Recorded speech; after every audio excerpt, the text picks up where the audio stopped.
A uniform force of 3I plus j Newton acts on a particle of mass 2 kg. The particle is displaced from position 2I plus k meter to position 4I plus 3j minus k meter.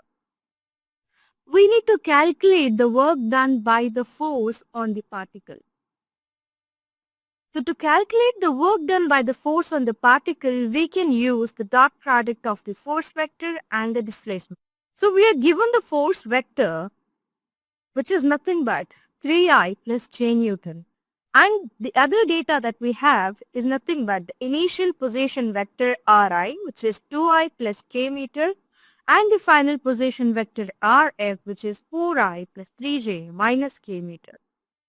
Now, let's calculate the displacement vector. Displacement vector is given by d vector is equal to the final position vector minus the initial position vector.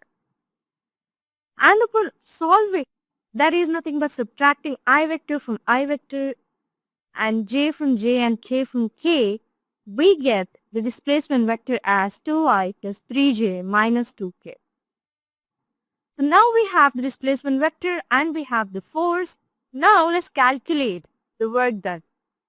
Work done, W, is given by the dot product of force and displacement vector.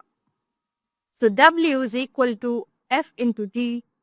Upon calculating each term from I to I, J to J and K to K, we get the work done as 9 joules.